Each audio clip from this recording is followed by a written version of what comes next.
ప్రారంభమైంది. ఈ ఎన్నికల్లో కార్మిక వర్గం యొక్క కర్తవ్యం ఈ అంశాన్ని మనం ఈరోజు చర్చిస్తున్నామంటే మనం సిఐటియు యొక్క డైరెక్షన్ నిర్ణయాన్ని సిఐటియు నిర్ణయం ఈరోజు బీజేపీని ఓడించాలి, ఈ దేశాన్ని కాపాడుకోవాలి. అది సిఐటియు నిర్ణయమే కాదు, ఈరోజు బిఎంఎస్ మినహా భారతదేశంలో ఉన్న అన్ని కార్మిక సంఘాలు కూడా ఈ పొలిటికల్ స్లోగన్కి అందరూ యాక్సెప్ట్ చేశారు. అది ఏఐటీసీ అయినా, ఐఎన్టీసీ అయినా, హెచ్ఎంఎస్ అయినా, ఒక సంయుక్త ట్రేడ్ యూనియన్ మంచి ఏదైతే ఉందో ఈరోజు ప్రస్తుత భారతదేశంలో బీజేపీని ఓడించడం ద్వారానే కార్మిక వర్గానికి లాభం, ప్రజానీకానికి లాభం, దేశానికి లాభం అని బలంగా అభిప్రాయపడుతుంది. అది కార్మిక వర్గమే కాదు, మొత్తం ఈ దేశంలో శ్రమజీవులు అంటే కోటాను కోట్ల మందికి ప్రాతినిధ్యం వహిస్తున్నటువంటి రైతు వ్యవసాయ కార్మిక సంఘాల యొక్క నిర్ణయం కూడా ఇదే. అంటే మరి దేశంలో 140 కోట్ల మంది ఉంటే కార్మిక వర్గం 50 కోట్ల పైన ఉన్నారు. అలాగనే ఇంకొక 50 కోట్లకు పైగా రైతు వ్యవసాయ కార్మిక సంఘాలు ప్రాతినిధ్యం వహించేటువంటి ప్రజలు ఉన్నారు. అంటే దగ్గర 100 కోట్ల మంది పైన. మరి ఈ స్థితిలో అందరం కలిసి బీజేపీని ఓడించాలనుకుంటున్నప్పుడు మరి అది రియలైజ్ కావటం ఎలా? మామూలుగా ఇప్పుడు నినాదం మనం గత 2-3 ఏళ్ల నుంచి చేస్తున్నది బీజేపీని దించాలి, మోడీని దించాలి, దేశాన్ని రాజ్యాంగాన్ని కాపాడుకోవాలనేది. అయితే ఇప్పుడు దేశంలో ఉన్నటువంటి పరిస్థితులు, బీజేపీ మళ్ళీ తిరిగి 3వసారి అధికారంలో రావడానికి అనుసరిస్తున్నటువంటి పద్ధతులు, అలానే వాళ్ళకి రాజకీయ ప్రయోజనం కలగాలంటే ఏ అంశాలని ఎజెండాలోకి ముందుకు తీసుకురావాలనేది మనం చూస్తున్నాం. 400 సీట్లు అనేటువంటిది కూడా మనం రోజు పత్రికల్లో వింటున్నాం. అలాగనే అసలు ఏ అంశాల మీద ప్రజలు ప్రభావితం అవుతారు రేపు ఓటు, అలాగనే ఇప్పుడు మామూలుగా రియల్గా ఎక్కడైనా పోతే మీరు రియల్గా చెప్పండి సార్, అసలు మోడీ మళ్ళీ వస్తాడా, ఓడిపోతాడా? మామూలుగా చూస్తే ఎవరైనా అనేది ఏంటంటే మళ్ళీ మోడీకే బలంగా అంటే మొగ్గు ఉందనేది జనరల్గా చూసినప్పుడు మనకు అర్థమైంది. ఇప్పుడు నాగేశ్వర గారు చెప్పినటువంటి హిందూ వాళ్ళ విశ్లేషణే కాదు, జనరల్గా రోజువారీ జరుగుతున్నటువంటి చర్చలు వీటన్నిటిల్లో కూడా 400 వస్తాయా లేదా తర్వాత విషయం, కానీ మళ్ళీ తిరిగి మోడీ అధికారంలోకి వస్తాడు అనేటువంటిది ఒక అభిప్రాయం కూడా ఉంది. కానీ అదే సందర్భంలో మనం అనుకున్నటువంటి లక్ష్యాన్ని సాధించాలంటే కూడా ఏం చేయాలి అంటే మన కళ్ళ ముందు మరి 400 సీట్లు అనేటువంటిది ఒక రకంగా అది అబద్ధం. 400 సీట్లు రావాలి అని అంటే ఇప్పుడున్న 545 పార్లమెంటు సీట్లు 800 పార్లమెంటు సీట్లు అయితే 400 రావడానికి అవకాశం ఉంది. 800 అంటే, కానీ ఇప్పుడు ఈ 18వ లోక్సభకు మాత్రం 800 పార్లమెంటు సీట్లు లేవు, 545కే జరుగుతున్నాయి. కానీ మరి ఈ స్థితిలో ముందు బీజేపీకి ఉన్నటువంటి కార్పొరేట్ మీడియా కావచ్చు, లేదు బీజేపీకి ఉన్నటువంటి అనేక రకాలైనటువంటి ప్రచార అస్త్రాలు కావచ్చు, లేదు వాళ్ళకు ఉన్నటువంటి నిర్మాణ ఆర్ఎస్ఎస్ లాంటి ఒక ముఖ్యమైనటువంటి ఆ సంఘం ఏదైతే ఉందో దానికి ఉన్నటువంటి క్యాడర్ కావచ్చు, ఆ రకంగా క్షేత్రస్థాయి దాకా వాళ్ళ యొక్క ప్రభావాన్ని పెంచగలుగుతున్నారు. మరి ఈ స్థితిలో మనం అనుకుంటున్నది ఏంటంటే ఏ అంశాల పట్ల అసలు చర్చ జరగాలి.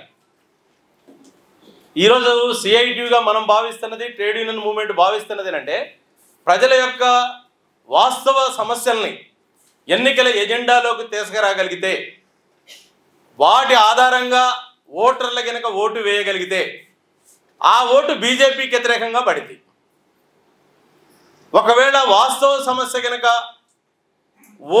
ఓటర్ల దగ్గరికి వెళ్ళకపోతే ఇతర అంశాలు ఏవైనా ప్రభావితమై మళ్ళీ బీజేపీకి ఓట్లు పట్టడానికి కూడా అవకాశాలు ఉన్నాయి. రీసెంట్ మధ్యప్రదేశ్, రాజస్థాన్, ఛత్తీస్గఢ్ జనరల్ ఏముంది, ఛత్తీస్గఢ్ తిరిగి కాంగ్రెస్ వస్తుంది, రాజస్థాన్ తిరిగి కాంగ్రెస్ వస్తుంది, మధ్యప్రదేశ్ ఇప్పుడు 15 ఏళ్ళు 20 ఏళ్ళు కంటిన్యూగా బీజేపీ ఉంది, అది కూడా కొద్దిగా ప్రో కాంగ్రెస్ ఉంది అనేది ఉంది. కానీ చివరికి జరిగినటువంటి రిజల్ట్ ఏంటి?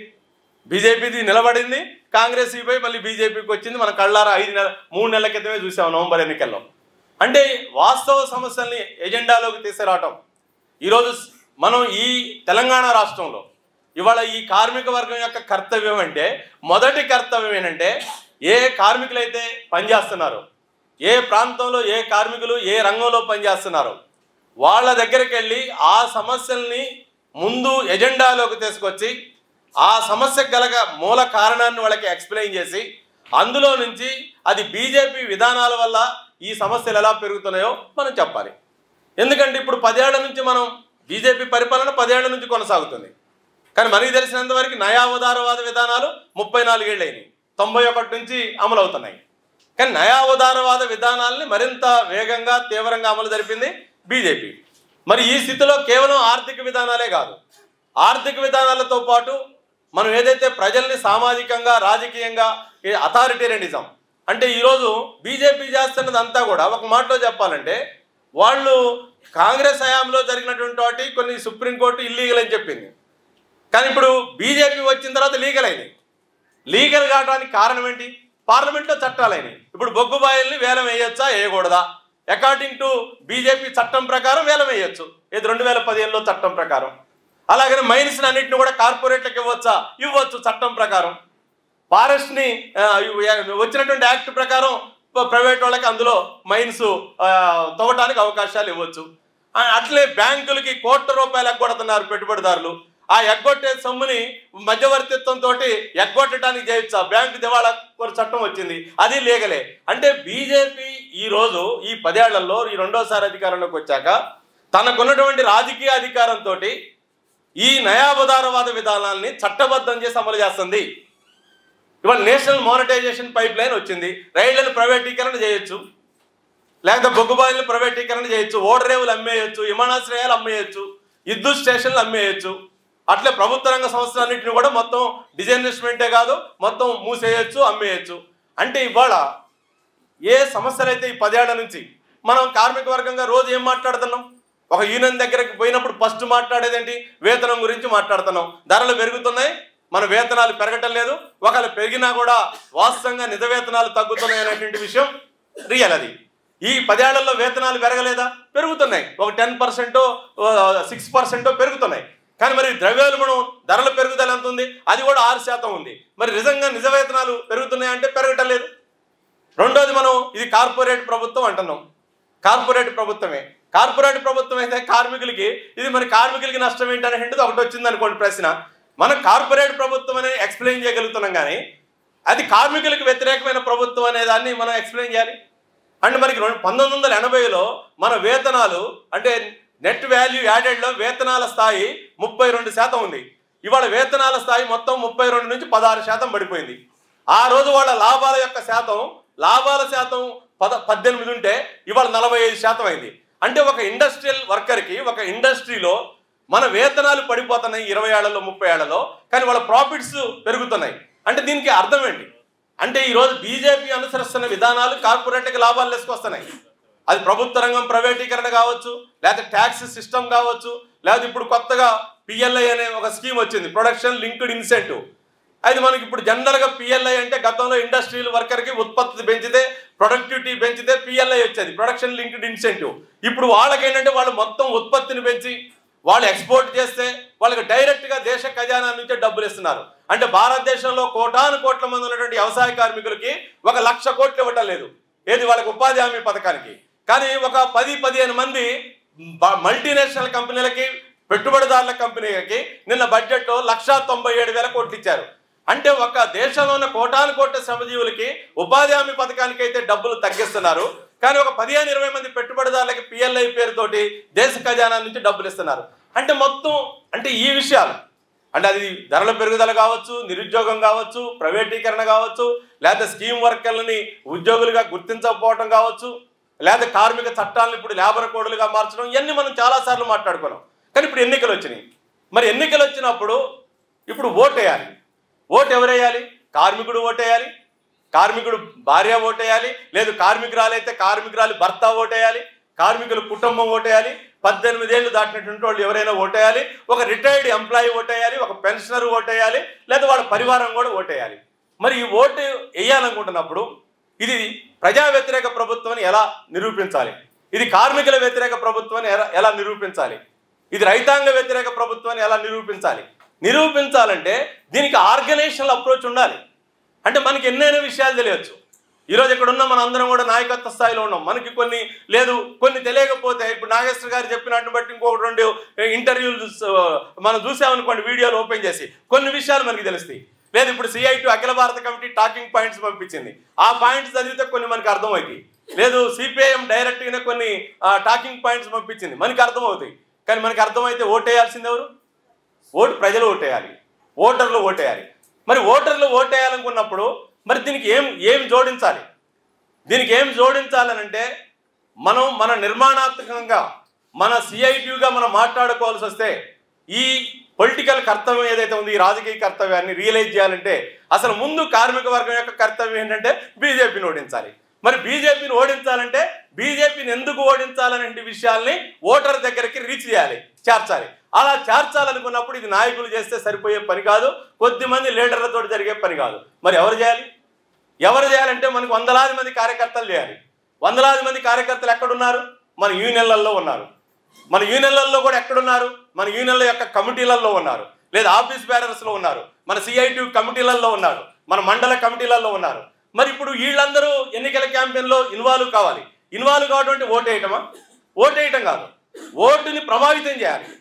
అంటే అందుకని ఈరోజు మనం తీసుకున్నది హన్మకొండలో CI2 అఖిల భారత వర్కింగ్ కమిటీలో ఒక ముఖ్యమైనటువంటి నిర్ణయం తీసుకున్నది ఏంటంటే ఆర్థిక పోరాటాల్లో అఖిల భారత సమ్మెలలో లేటెస్ట్గా ఫిబ్రవరి 16 సమ్మె జరిగింది. ఫిబ్రవరి 16 సమ్మె మనకి ఎక్స్పీరియన్స్ ఏంటి? ఒక్క నెల రోజుల్లోనే సమ్మె పిలిపిస్తే అందరం గట్టిగా కష్టపడితే 15-20 రోజుల్లోనే మన తెలంగాణ రాష్ట్రంలో 12 లక్షల మందిని సమ్మెలో భాగస్వామ్యం చేయగలిగాం. 12 లక్షల మందిని. మరి ఇప్పుడు ఈ 12 లక్షల మంది మరి వాళ్ళు ఓటు రూపంలో కూడా మారాలి కదా. వాళ్ళు బీజేపీ విధానాలకు వ్యతిరేకంగా సమ్మె చేశారు. మన జరిగినటువంటి సమ్మె కేంద్ర ప్రభుత్వం యొక్క విధానాలకు వ్యతిరేకంగా జరిగినటువంటి సమ్మె. మరి అంత సమ్మెలో ఆ విధానానికి వ్యతిరేకంగా ఇప్పుడు ఓటేసే అవకాశం వచ్చినప్పుడు ఆ ఓటు వేయాలి కదా. ఆ ఓటు వేయడానికి అనేక రకాల ప్రతిబంధకాలు ఉన్నాయి. మళ్ళీ ఇక్కడ మతం వస్తుంది, లేకపోతే ఇంకొకటి వస్తుంది, లేకపోతే ఈ సోషల్ ఇంజనీరింగ్ పద్ధతులు వస్తున్నాయి, అంటే కార్మిక వర్గాన్ని విభజన చేసే రాజకీయాల ప్రభావితం వస్తుంది. మరి ఈ స్థితిలో ఇవాళ మనం ఇది INTCనో లేకపోతే ఇంకొక సంఘమో వాళ్ళందరూ బీజేపీని ఓడించాలి, అన్ని కార్మిక సంఘాల యొక్క నినాదం ఇది అని అంటే అందరికీ ఈ రకమైన అప్రోచ్ ఉండదు, ఈ రకమైనటువంటి సిద్ధాంత ఆలోచనతోటి వాళ్ళ ఆచరణ ఉండదు. అందుకనే ఈ ఎన్నికల్లో మనం అనుకుంటున్నది ఏంటంటే యాక్చువల్లీ మనం ఎక్కడ పోటీ చేస్తున్నాం? మనం మామూలుగా మనం మాట్లాడుకోవాల్సి వస్తే ఇక్కడ భువనగిరిలో లెఫ్ట్ పార్టీ పోటీ చేస్తుంది. ప్రత్యామ్నాయ విధానాలు ఉన్నది లెఫ్ట్ పార్టీసే. కానీ మొత్తం భారతదేశంలో లెఫ్ట్ పార్టీలు ఎన్ని చోట్ల పోటీ చేస్తున్నాయి? CPM ఒక 35-40 సీట్లు, CPI ఒక 35-40 సీట్లు, ఇంకా అందరు కలిపితే కూడా ఒక 100 సీట్ల కంటే ఎక్కువ లెఫ్ట్ లేవు. మరి ఇప్పుడు మన యాక్చువల్గా మరి బీజేపీని ఓడించాలంటే, దేశాన్ని కాపాడాలంటే, రాజ్యాంగాన్ని కాపాడాలంటే ఎవరు కాపాడాలా? కాశ్మీర్లో ఉన్నటువంటి ఓటర్లు దీనికి అనుకూలంగా రావాలి, కన్యాకుమారిలో ఉన్న ఓటర్లు రావాలి. అందుకని మన CI2 యొక్క అండర్స్టాండింగ్ ఏంటంటే మనం అన్ని సీట్లలో పోటీ చేస్తున్నాం. ఫస్ట్ మన కాన్సెప్ట్ మనం బ్రాడ్గా ఆలోచించాలా. మనం బ్రాడ్గా ఆలోచించడం అంటే ఈరోజు తెలంగాణ రాష్ట్రంలో 17 పార్లమెంటరీ నియోజకవర్గాల్లో మనం ఈరోజు ఒక ముఖ్యమైనటువంటి క్యాంపెయిన్ జరగాలి. ఆ క్యాంపెయిన్లో లెఫ్ట్ పార్టీ పోటీ చేస్తున్న భువనగిరి దగ్గర మనం ఇంకా కాన్సన్ట్రేషన్ మరింత పెంచవచ్చు. మన ప్రత్యామ్నాయ విధానాల ప్రతినిధిని ఆ రకంగా క్యాంపెయిన్ చేయొచ్చు. కానీ దీని అర్థం ఆదిలాబాద్లో మన క్యాంపెయిన్ జరగకుండా, హైదరాబాద్లో మన క్యాంపెయిన్ జరగకుంటే ఉపయోగం ఉండదు. అందుకనే మనం ఈరోజు అఖిల భారత కమిటీ అనుకుంటుంది టోటల్గా మన ప్రతి చోట కూడా మన క్యాంపెయిన్ని తీసుకెళ్ళాలి. అక్కడ ఎవరున్నారు ప్రతినిధి? ఖచ్చితంగా ప్రతి నియోజకవర్గంలో బీజేపీ పోటీ చేస్తుంది అత్యధిక సీట్లో, లేదా బీజేపీ అలయన్స్డ్ పార్టీలు పోటీ చేస్తున్నాయి. కానీ అదే సందర్భంలో బీజేపీని ఓడించాలనే పార్టీలు కూడా పోటీ చేస్తున్నాయి. అది ఇండియా అలయన్స్ పేరుతో పోటీ చేస్తున్నాయి కొన్ని రాష్ట్రాల్లో, లేదా కొన్ని రాష్ట్రాల్లో ఇంకొక రూపంలో పోటీ చేస్తున్నాయి. కేరళ లాంటి దగ్గర వచ్చినప్పుడు ఒకవైపు ఇండియా అలయన్స్లో ఉన్నటువంటి కాంగ్రెస్ ఉంది, CPI CPM ఈ కూడా ఉన్నాయి. కానీ మన దగ్గర మనం వచ్చినప్పుడు మనం ఓటర్ దగ్గరికి వెళ్ళట అలానే వాళ్ళ నాగేశ్వర గారు చెప్పాడు. అసలు ముందు బీజేపీ ఎజెండాని మనం తీసుకురావటం కాదు, బీజేపీ ఎజెండాని కౌంటర్ ఇవ్వాల్సిందే. కానీ అదే సందర్భంలో అసలు ప్రజా అనుకూల విధానాలు ఏంటో మనం చెప్పాలి, ప్రత్యామ్నాయ విధానాలు ఏంటో మనం చెప్పాలి. రోజువారీ ప్రజలు ఎదుర్కొంటున్నటువంటి సమస్యకి దాని విధానానికి జోడించి దాన్ని రాజకీయాలకు లింక్ చేసి మనం ప్రచారం చేయకపోతే అసలు ప్రజలు మనకెందుకు అనుకుంటారు? మనం ఒకసారి ఈ మధ్యనే లెనినిజం పునాదులు, లెనిన్ ఏం చేయాలనే దాని మీద మనం స్టడీ సర్కిల్ కూడా జరుపుకున్నాం. లెనిన్ కూడా ఒక ప్రశ్న వేస్తాడు, ఏంటి ఒక సాధారణమైన కార్మికుడు రాజకీయంగా ఎప్పుడు ఆలోచిస్తాడు అని ఒక ప్రశ్న వేసి ఆయనే సమాధానం చెబుతాడు. ఒక సాధారణమైన కార్మికుడు ఎప్పుడు వేతన ఒప్పందం గురించి చెప్తే రాజకీయంగా చైతన్యం రాదు, లేదు డిఏల గురించి లేదా బోనస్ల గురించి చెప్తే రాజకీయ చైతన్యం రాదు. ఒక సాధారణ కార్మికుడికి రాజకీయ చైతన్యం రావాలనంటే ఈ ఉపా చట్టం ఎందుకు జరుగుతుందో, ప్రశ్నిస్తే ఎందుకు జైళ్లలో వేస్తున్నారో ఆ విషయాన్ని ఎక్స్ప్లెయిన్ చేయాలి. ప్రవీణ్ పుర్కాయస్ని ఎందుకు జైల్లో వేశారో ఒక సాధారణ కార్మికుడికి అర్థం కావాలి. లేదు ఈరోజు మొత్తం రాజ్యాంగ అంటే ప్రజాస్వామ్యాన్ని అలాగనే మొత్తం ధ్వంసం చేస్తూ ఎందుకు బీజేపీ పరిపాలన చేస్తుందో ఆ విషయాలు ప్రజలకు అర్థం కావాలి. లేదు ఒక ఫ్యాక్టరీ లాభాలతో ఉన్న ఫ్యాక్టరీ కూడా ఎందుకు ప్రైవేట్ కార్పొరేట్కి అమ్మాడో, ఎందుకు దాని వెనకాల ఉన్న రాజకీయ ప్రయోజనం ఏంటో ఒక కార్మికుడికి తెలియాలి. లేదు ఒక బిల్డింగ్ వర్కరు 25 లక్షల మంది కార్మికుడు ఉన్నాడు, ఎందుకు ఆ కార్మికుడికి వాళ్ళ చట్టం పేరుతోటి మొత్తం కూడా వాళ్ళ యొక్క చట్టాలని హరిస్తుందో, దాని నుంచి బీజేపీ కార్పొరేట్కి ఎట్లా లాభం చేస్తుందో ఈ విషయాలు చెప్పాలి. అంటే ధరల సమస్య కావచ్చు, లేకపోతే నిరుద్యోగం సమస్య కావచ్చు, వేతనాల సమస్య కావచ్చు, వాటికి రాజకీయాలు జోడించకుండా రాజకీయంగా చైతన్యం అనేటువంటిది ఓటర్గా వేయటం అనేటువంటిది అవకాశం ఉండదు. ఇంకొక అంశం ప్రభావితం చేస్తుంది, ఓటేస్తారు. అందుకని మనం అనుకుంటుంది ఈ రోజు ఉన్నటువంటి ఈ ప్రస్తుత పరిస్థితులలో మన దగ్గర ఉన్నటువంటి మనం రోజువారీ ఏ సమస్యల మీద అయితే పోరాడుతున్నామో, ఏ సమస్యల మీద అయితే కార్మిక వర్గాన్ని సమీకరిస్తున్నామో, ఆ సమీకరించే కార్మిక వర్గాన్ని వాళ్ళకి రాజకీయ అవగాహనతో ఓటేసే పద్ధతుల్లో మనం ఆ రకమైన చైతన్యాన్ని ఇవ్వడానికి పూనుకోవాలి. అలా పూనుకోవాలంటే మొత్తం మన నిర్మాణ యంత్రాంగాన్ని కదిలించాలి. ఏ స్థాయిలో నిర్మాణ యంత్రాంగం ఉంటే వాళ్ళని కదిలించాలి. అట్లా కదిలించకుండా మన రాజకీయ కర్తవ్యం నెరవేరదు. అందుకని ఇప్పుడు మన కార్మిక వర్గ కర్తవ్యం అంటున్నాం. ఇది కేవలం సిఐటి కర్తవ్యమే కాదు. మనం సిఐటిగా కార్మిక వర్గం మొత్తం అందరికీ రిప్రజెంట్ చేస్తున్నాం. ఈరోజు ఒక రకంగా ఎందుకు అందరినీ కూడగట్టి ఈ పిలుపు ఇవ్వాల్సిన అవసరం ఎందుకు వచ్చింది? ఏది దేశాన్ని కాపాడుకోవాలి, మనం బీజేపీని ఓడించాలని అంటే ఇతర కార్మిక సంఘాల వెనకాల ఉన్నటువంటి వాళ్ళు కూడా ఇది మొత్తం కార్మిక వర్గం కార్మిక సంఘాలు అన్నీ కలిసి ఆలోచిస్తున్నాయి. ఒక కాన్ఫిడెన్స్ని కూడా బిల్డప్ చేయాలి, ఒక విశ్వాసాన్ని కూడా బిల్డప్ చేయాలి. ఓటర్ అంటే విశ్వాసం లేకుండా కూడా ఓటు వేయరు, విశ్వాసం కలగాలి. అంటే బీజేపీని ఓడించగలిగే శక్తి కార్మిక వర్గానికి ఉంది, ప్రజలకు ఉంది.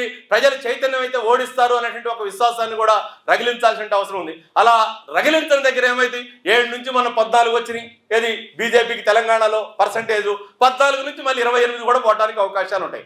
అందుకని మొన్న 14 వచ్చినప్పుడు 4 పార్లమెంటు సీట్లు గతంలో ఉన్నాయి. మరి 4 పార్లమెంటు సీట్ల పరిధిలో ఇప్పుడు బీజేపీ మళ్ళీ ఇప్పుడు పోటీ చేస్తుంది, అదనంగా కూడా పోటీ చేస్తుంది. అంటే దానికి ప్రభావితంగా పెరిగే ఓటర్లు పెరుగుతున్నారు. రెండోది ఇంకొక ముఖ్యమైన సమస్య కూడా ఏంటి, బీఆర్ఎస్ పార్టీ ఓడిపోయిన తర్వాత ఆ డిమోరలైజేషన్లో నుంచి ఎప్పుడైతే మళ్ళీ కాంగ్రెస్ని ఇక్కడ ఎదుర్కోవాలనంటే ఈ బీఆర్ఎస్కి చేత కాదు, అందుకని మరి బీజేపీ వైపు వెళదాం అనేటువంటి పద్ధతిలో కూడా పిలుపునిచ్చి అట్లా కూడా ఓటర్లని ప్రభావితం చేసేటువంటి అవకాశాలు కూడా మన తెలంగాణ రాష్ట్రంలో ఉంటాయి. అందుకని దీన్ని దృష్టిలో పెట్టుకున్నప్పుడు మనం ఈ ఎన్నికల్లో మనం పోటీ చేస్తున్నటువంటి లెఫ్ట్ అభ్యర్థి పోటీ చేస్తున్న భువనగిరిలో ఎంతైతే కేంద్రీకరించి మన క్యాంపెయిన్ చేయాలనో మొత్తం అన్ని చోట్ల కూడా అంటే బీజేపీ యొక్క విధానాలను వెనక్కి కొట్టాలంటే, బీజేపీ యొక్క ప్రభావాన్ని తగ్గించాలనంటే మనం ఆల్టర్నేటివ్గా ఈ ప్రజా సమస్యల్ని మనం ఎజెండాలోకి తీసుకురావడం ద్వారా ఒక క్షేత్రస్థాయి ప్రచారం జరగాలి. ఒక క్షేత్రస్థాయి ప్రచారం అంటే మళ్ళీ కరపత్రాలతో ఇంటింటికి తిరిగి మేము అన్నిళ్ళు తిరిగాం కరపత్రాలు ఇచ్చామంటే ఆ కరపత్రమే ఒక మనిషి యొక్క మెదడుని మార్చలేదు, అది కమ్యూనికేషన్గా ఉపయోగపడుతుంది. కానీ మార్చే కెపాసిటీ ఏంటంటే అది ఇంటరాక్షన్లో వస్తుంది, డిస్కషన్లో వస్తుంది, గ్రూప్ మీటింగ్లో వస్తుంది, లేదా నలుగురితో కూర్చొని మాట్లాడటంలో వస్తుంది, ఒక స్ట్రీట్ కార్నర్ మీటింగ్లో వస్తుంది. అందుకని మనం చాలా క్షేత్రస్థాయిలో చాలా పెద్ద ఎత్తున ఈ క్యాంపెయిన్ చేయడానికి మనం గట్టి ప్రయత్నం చేయాల్సినటువంటి అవసరం ఉంది. అయితే మన చేతిలో ఆయుధాలు కూడా ఉన్నాయి. ఇది ఇంతకుముందే కామ్రేడ్ భాస్కర్ చెప్పాడు, మన బుక్లెట్ ఉంది, మనకు టాకింగ్ పాయింట్స్ ఉన్నాయి. అయితే ఆ టాకింగ్ పాయింట్స్ ఎప్పుడు అవి టాక్ చేయవు. ఆ టాకింగ్ పాయింట్స్ని ముందు మనం డైజెస్ట్ చేసుకుంటే, మన కార్యకర్తలు డైజెస్ట్ చేసుకుంటే అందులో నుంచి ఆ సారాంశాన్ని ఓటర్ల దగ్గరికి చేర్చడానికి అవకాశం ఉంటుంది తప్ప అదర్వైజ్ మళ్ళీ ఆ టాకింగ్ పాయింట్స్ మళ్ళీ టేబుల్ పాయింట్స్గానో లేదా బీరువా పాయింట్స్ లాగానో మారతాయి. అందుకని మనం ఈ రాబోయేటువంటి ఈ ఎన్నికల క్యాంపెయిన్ని ముందు మనం క్యాడర్గా నాయకత్వంగా ముందు మనం డైజెస్ట్ చేసుకోవాలి, సమర్థవంతంగా క్యాంపెయిన్ చేయగలిగే విశ్వాసాన్ని కలిగించుకోవాలి. అట్లనే వస్తున్నటువంటి ఈ సోషల్ మీడియాలో వస్తున్నటువంటి అనేక ఆర్గ్యుమెంట్లకి కౌంటర్ ఆర్గ్యుమెంట్స్ని మనం కూడా ఉన్న ప్రస్తుత పరిస్థితుల్లో బీజేపీ యొక్క విధానాలను ప్రచారం చేయడానికి చాలా అవకాశాలు ఉన్నాయి, చాలా అస్త్రాలు ఉన్నాయి. కౌంటర్ చేయడానికి అది కష్టపడి చేయాలి, చైతన్యంతో చేయాలి, మన అధ్యయనంతో చేయాలి, అలాగనే మన కార్యాచరణతో చేయాలి. అందుకని రాబోయే పార్లమెంట్ ఎన్నికలు ఒక రకంగా మన దేశ భవిష్యత్తుకి చాలా ముఖ్యమైనవి. ముఖ్యంగా కార్మిక వర్గం యొక్క భవిష్యత్తు కూడా ముఖ్యమని, అందుకని ఈ దేశ భవిష్యత్తుని మార్చుకునే శక్తి అది కార్మిక వర్గానికి ఉందనే విశ్వాసంతో మనం ఎన్నికల క్యాంపెయిన్కి సిద్ధపడాలని కోరుతూ సెలవు కామెంట్.